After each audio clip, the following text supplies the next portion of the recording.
Hey everyone, Jonny Skywatcher here. I suck at intro, so let's just talk about Superman and Lois episode 2.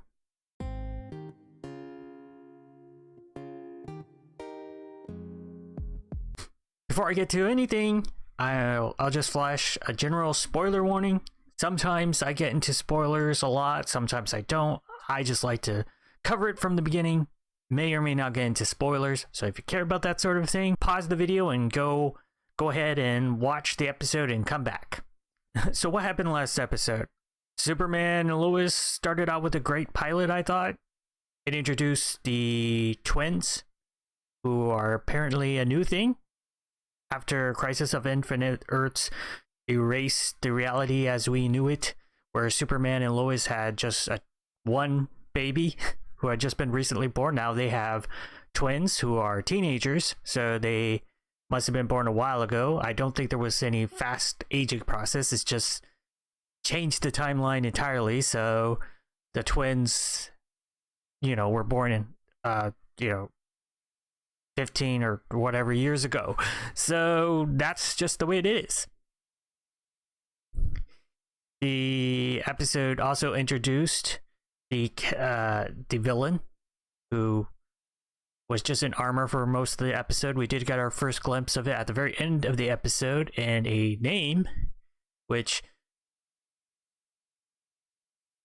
we don't know quite what that means yet, but the character was called Captain Luthor by the ship's computer. We don't know exactly what that means, though we get a lot more information about that in this episode. At least a lot more clues to what is probably happening there. So in the first episode, Clark Kent and Lois make the decision to move to Smallville for a variety of reasons. Jordan is beginning to manifest powers instead of Jonathan, who they initially thought was probably going to be the one to have powers.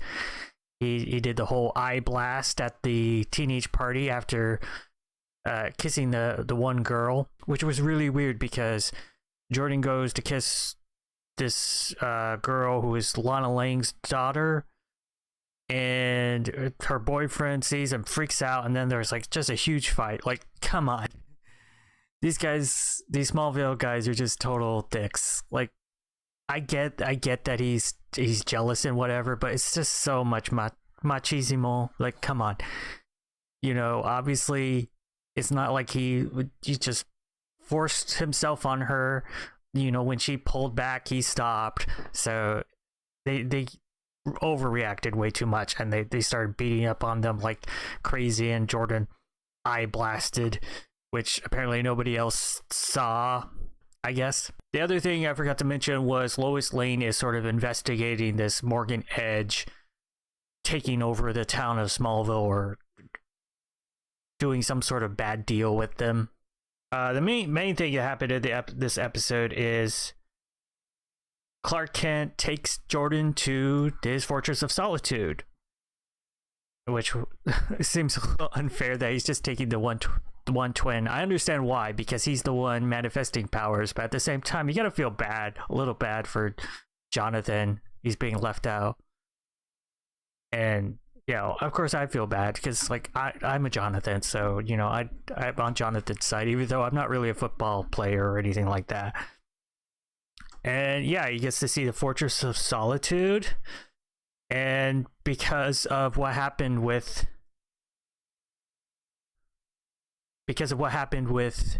the fight with the other football players in the earlier episode, now the other football players do not like Jonathan at all, and they're sort of picking on him.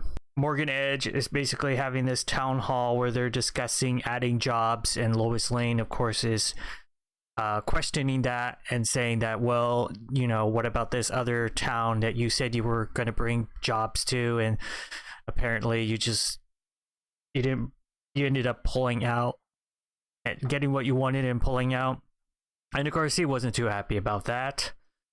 Clark confronts Doom Guy, aka Captain Luthor.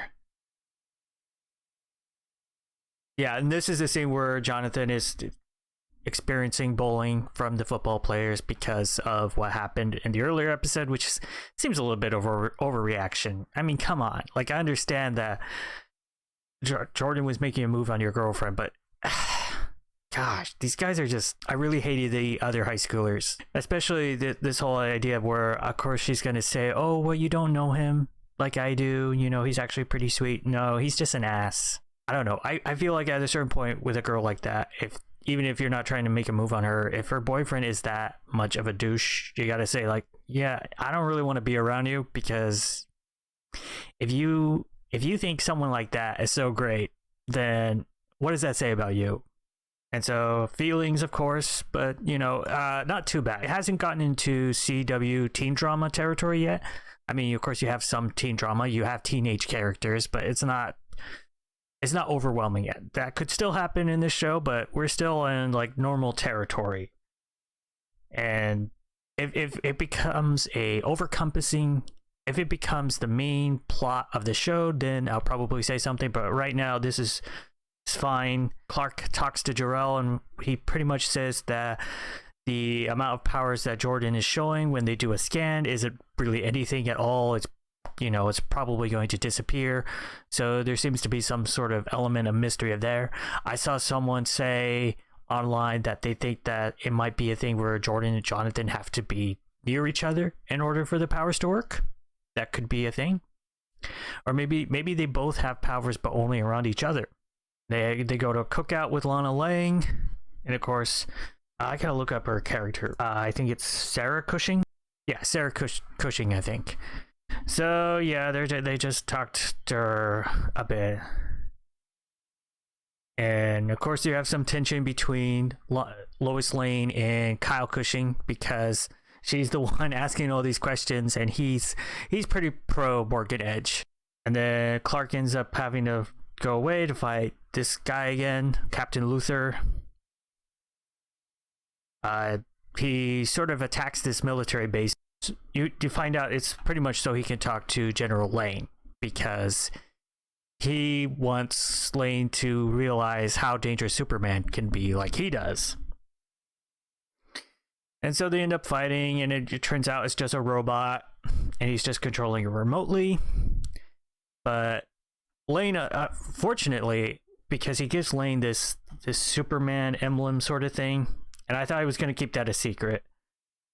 And fortunately, he just tells Clark right away about it. And though I don't know if he sees what's emblazoned on the back, which you see at the end of the episode. Lois is drinking because her article got changed, I think. Or maybe she didn't even find out by then. And she ends up, because her article was changed about Morgan Edge because Morgan Edge owns the Daily Planet, so he had it changed. And the one thing that's like just CW, very CW about it is when she goes to the Daily Planet, you know who's there, of course, because you can't have somebody just own a newspaper and then not just manage day-to-day things. That seems to feel like a very CW thing where, like, of course, Morgan Edge would be there. Whereas, I don't know, like, really would Morgan Edge actually be at the newspaper? Because they make it seem like he's the editor-in-chief. Well, I guess they're in, like, some big meeting. But it's very convenient. It's a very CW thing. I understand why. Because, you know, conflict is between Lois Lane and Morgan Edge, so you of course want to have a scene between the two of them, but it's kind of convenient. So she ends up quitting and leaving the Daily Planet, and she ends up going to work for this small town newspaper in Smallville. So obviously she's going to be spending at least part of the season, probably the whole season, uncovering this sinister plot by Morgan Edge or whatever he is planning with Smallville. So that at least gives Lois Lane something to do. And yeah, I like it. You know, Lois Lane is an intrepid reporter, and I think this is a good storyline for her. And we'll just have to see if it pans out. the CW has had trouble with previous shows keeping an interesting storyline for a character like this. What comes to mind is The Flash and Iris. Well, before she was Iris West, what is her last name? No, yeah, Iris West. I don't know why I didn't think that, because it would be Iris West Allen. They had trouble making that work before with Iris West in The Flash. So we'll have to see if they can keep interesting storylines, or even after season 1, because presumably I can't see this Morgan Edge thing taking up more than a season. So they would have to find something else for her to do in season 2, obviously. But we'll have to see. So far, it's promising.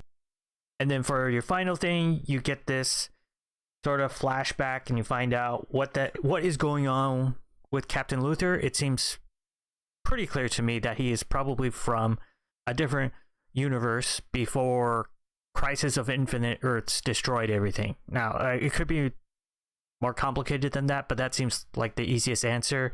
And in this universe that he was from, Superman was evil and destroying things. Black suit Superman going crazy like he does. I don't know if this is from one of the universes we've seen prior to, in other Arrowverse shows, or if this is a new one. I don't think it really matters. He's from a different universe. The one thing it doesn't say is, does that mean he was a Lex Luthor from that universe, or if he was just named Luthor? Because we see him fighting alongside General Lane, which, if he was supposed to be the Lex Luthor of that universe, I don't think he would be just fighting in the military with that universe's version of General Lane. So the other guess I had is he does have a ship. We don't necessarily know how he got the ship, and the ship is the only one calling him Captain Luthor. So it is possible that he isn't even a Luthor on his world, where he came from, and that he just got the ship, and the ship was Luthor's, or Lex Luthor's, and that's why it's calling him Luthor, because he reprogrammed the ship, or the ship recognizes him as its owner for some reason. So that's what I think are the main 3 possibilities. Either he's the Lex Luthor of that universe, which I'm starting to think is not very likely. He's a relative of the Lex Luthor of that universe, so a descendant or distant cousin or something, or just happens to have the last name of Luthor. Or third possibility, like I said, is that he isn't even named Luthor at all. It's just the ship that calls him Luthor because it belongs to Lex Luthor, and he reprogrammed it to recognize him as Lex Luthor. So, final parting thoughts. I'm really digging this show so far. The action seems to be holding up pretty well. There is a little noticeable less Superman. I think, there might be a CGI budget issue when it comes to this show later on, but so far it's holding up pretty well. I think as long as they keep making it seem like they're not holding back on Superman, they have to show the show progress and show the character of Clark Kent enough that it makes sense, that it doesn't seem like, oh, shouldn't there be a scene of Superman here, but you just didn't have the budget. As long as they can avoid that and make it always make sense that, of course we need to see Clark Kent interact with Lois Lane, and especially with his kids, because this show is about Clark being a father. Like, a large part of what the DNA of this show is about Clark's relationship with his 2 sons, and which is like different relationships as well, because the Jordan and Jonathan are very different from each other, so he's going to have very different father-son relationships with them. As an example, what happens in this episode is he basically starts, when he finds that Jordan has these powers and he takes him to the Fortress of Solitude, he really feels like he's building a bond with Jordan that he hadn't really been able to quite build in the same way as he does with Jonathan. But in doing so, Jonathan also is feeling like, you know, he's having to sacrifice a lot of stuff, moving from Metropolis to Smallville, when, you know, this is in a lot of way, from his perspective, it's all for Jordan and not for him at all, and it kind of sucks for him. What do you think about the show so far? Are you still watching it? I think you should give it a chance if you haven't. If you haven't watched the pilot or this episode, I would say at least watch the pilot. This episode is pretty much a continuation of everything you see in the pilot, and I am excited to see where they go from here. I'm a little worried about them dragging out things too much, because I can already tell one of the things, just the structure wise, is that Captain Luthor is obviously going to be a villain for this entire season, and Lois Lane is going to be investigating this thing with Morgan Edge for the entire season. I could be wrong, of course, but the way CW has done all their previous shows, that's the way they do them. So I really hope they have enough twists and turns to make it interesting for an entire season. I wouldn't be opposed if they you know, changed it up and, you know, had other stuff happen than just this, but we will have to wait and see. So if you liked the episode, or if you didn't like the episode, let me know in the comments below.